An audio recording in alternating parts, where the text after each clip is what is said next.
तुलसीपीठ के पीठाधीश्वर जगत गुरु रामभद्राचार्य के बयानों को लेकर बड़ा विवाद हो गया है। रामभद्राचार्य ने मेरठ में कथा कहते कहते ये कह दिया कि पश्चिमी उत्तर प्रदेश तो मिनी पाकिस्तान लगता है।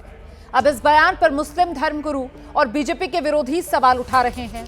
ऐसा पहली बार नहीं है कि रामभद्राचार्य के बयान को लेकर विवाद हो रहा है।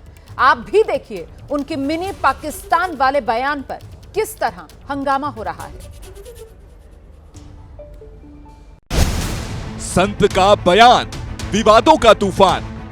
आज हिंदुओं पर बहुत संकट है, बहुत संकट है। पश्चिमी यूपी मिनी पाकिस्तान, ये कैसा ज्ञान। पश्चिमी उत्तर प्रदेश में आकर लगता मानो ये मिनी पाकिस्तान है, ऐसा लगता है। रामभद्राचार्य की वाणी, विवाद की नई कहानी। प्रत्येक घर में हिंदू धर्म की पाठशाला बनानी ही पड़ेगी। स्वामी रामभद्राचार्य पश्चिमी यूपी के मेरठ में राम कथा कहने पहुंचे थे, लेकिन कथा कहते कहते स्वामी जी ने ऐसी बात कह दी जिससे हंगामा मच गया। पश्चिमी यूपी की तुलना मिनी पाकिस्तान से कर दी। आज हिंदुओं पर बहुत संकट है, बहुत संकट है। अपने ही देश में हम हिंदू धर्म को उतना न्याय नहीं दे पा रहे हैं। पश्चिमी उत्तर प्रदेश में आकर लगता मानो ये मिनी पाकिस्तान है, ऐसा लगता है। संत का बयान सामने आया तो विवाद खड़ा हो गया। राजनीतिक दल संत पर सवाल उठाने लगे। किसी ने कहा स्वामी रामभद्राचार्य ने पश्चिमी यूपी का अपमान किया है, तो किसी ने रामभद्राचार्य को सलाह दे दी कि उन्हें बीजेपी में चले जाना चाहिए। उनका काम धर्म का है, उनका काम सियासत का नहीं है। इनके इन विचारों से, इन बयानों से हिंदू मुस्लिम होता है देश के अंदर।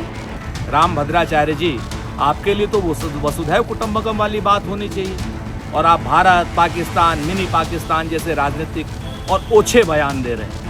अगर आपको सामाजिक और धार्मिक जीवन में कहीं कोई दिक्कत आ रही है, राजनीतिक जीवन में आप आना चाहते हैं, तो आपका स्वागत है। कथावाचक है या हमारे साधु संत हैं, इनको इस सब बयानबाजी से बचना चाहिए।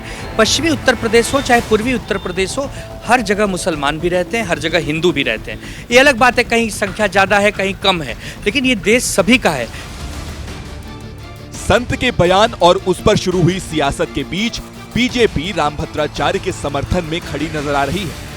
वो कह रहे हैं तो सही बात कह रहे हैं। देश में भी हिंदू को अब जगना ही होगा।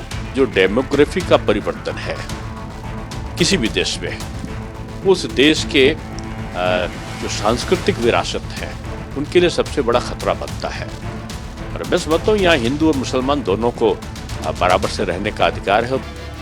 हालांकि इन सब के बीच जगत गुरु स्वामी रामभद्राचार्य अपने बयान पर कायम है। अपने कहे को सही साबित करने के लिए उन्होंने संभल पर जारी 450 पन्नों की न्यायिक आयोग की रिपोर्ट का भी हवाला दिया, जिसमें कहा गया है बार बार दंगों से संभल नगर निगम क्षेत्र में हिंदू आबादी कम होती गई। अब वहां सिर्फ 15% हिंदू आबादी बची, बाकी पलायन कर गई। उनका बाहुल्य अधिक होता जा रहा है और पलायन होता, आपने संभल में पलायन देखा होगा, केवल 15% हिंदू रह गए। इसे मैंने कहा था, हम हिंदुओं को जागृत होना चाहिए। पश्चिम उत्तर प्रदेश भी हिंदुस्तान ही रहेगा, हम मिनी पाकिस्तान इसको नहीं होने देंगे। स्वामी रामभद्राचार्य के बयान के बीच ये जानना अहम है, पश्चिमी उत्तर प्रदेश विवादों के कारण कई बार सुर्खियों में रहा है। पिछले साल दिसंबर में पश्चिमी उत्तर प्रदेश के संभल में जामा मस्जिद के सर्वे के दौरान जमकर हिंसा और आगजनी हुई थी। इससे पहले जुलाई 2018 में गो हत्या की अफवाह पर बुलंदशहर में हिंसा हुई, जिसमें एक पुलिस इंस्पेक्टर की मौत हो गई थी। कैराना विवाद को कौन भूल सकता है, जब जून 2016 में 250 से ज्यादा हिंदू परिवारों के पलायन की खबर आई थी। इससे 3 साल पहले अगस्त 2013 में सांप्रदायिक दंगे में 60 से ज्यादा लोगों की मौत और 900 लोग मुजफ्फरनगर में जख्मी हुए थे। पश्चिमी उत्तर प्रदेश में 26 जिले आते हैं, जिसमें लोकसभा की 27 और विधानसभा की 136 सीट है। यहाँ मुस्लिम आबादी 26.21% है। वेस्ट यूपी की 27 लोकसभा सीट में 9 मुस्लिम बाहुल्य हैं, जिसमें रामपुर में 42%, अमरोहा में 32%, सहारनपुर में 30%, बिजनौर में 29%, नगीना और मुरादाबाद में 28%, मुजफ्फरनगर में 27%, कैराना में 23%, मेरठ में 23% मुसलमान रहते हैं। ये सच है कि यूपी के दूसरे इलाकों की तुलना में पश्चिमी यूपी में मुस्लिम आबादी ज्यादा है। अब मुस्लिम समाज से जुड़े लोग कह रहे हैं कि मुस्लिम आबादी ज्यादा होने का ये मतलब नहीं कि कोई इसे मिनी पाकिस्तान कह दे। हमारा हिंदुस्तान फूलों का गुलदस्ता है और ये गुलदस्ता ही रहेगा, ये पाकिस्तान कभी नहीं बने। गुरु जो होते हैं वो मजहबी लोग होते हैं और मजहबी लोगों को तो बहुत ही इत्तेहाद की बात करनी चाहिए और लोगों को जोड़ने की बात करनी चाहिए। वैसे जगत गुरु रामभद्राचार्य और विवादों का नाता कोई नया नहीं है। कुछ दिन पहले भी इनके एक बयान ने कई लोगों को नाराज कर दिया था। तब मनुस्मृति को लेकर जगत गुरु ने कहा था, मनुस्मृति भारत का प्रथम संविधान है। मनुस्मृति में एक भी ऐसा वाक्य नहीं है जो संविधान के खिलाफ है। अंबेडकर संस्कृति जानते तो मनुस्मृति का विरोध नहीं करते। बीएसपी सुप्रीमो मायावती ने रामभद्राचार्य के इस बयान की निंदा करते हुए सोशल मीडिया पर पोस्ट कर कहा, कुछ साधु संत सुर्खियों में बने रहने के लिए विवादित बयानबाजी करते हैं। उन्हें संविधान में डॉक्टर अंबेडकर के योगदान की जानकारी नहीं है, इसलिए गलत बोलने की बजाय चुप रहें तो अच्छा रहेगा। जगत गुरु भद्राचार्य राम भद्राचार्य हैं, वो स्वघोषित और सरकार पोषित भद्राचार्य हैं।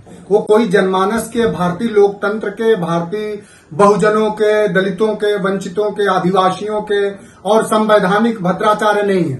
इनके वाणी से ही झलकता है कि ये कितने वर्चस्ववादी, मनुवादी, सामंतवादी व्यक्ति हैं, जिन्होंने श्रद्धेय नेताजी से लेकर मान्यवर कांशीराम तक जी के खिलाफ बातें बोली है।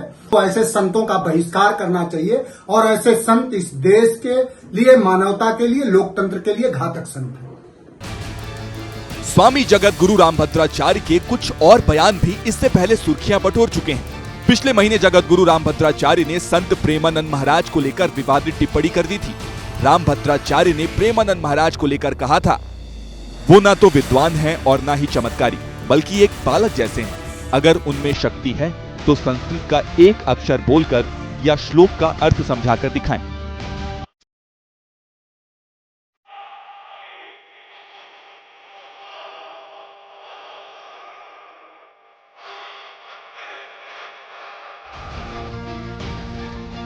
इस बयान की देश भर के संत समाज ने कड़ी आलोचना की थी।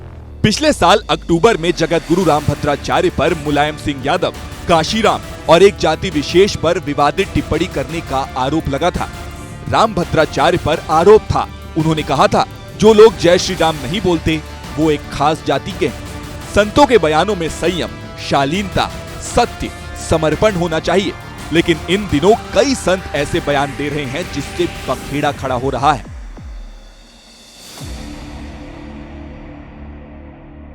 पश्चिमी उत्तर प्रदेश में आकर लगता मानो ये मिनी पाकिस्तान है, ऐसा लगता है।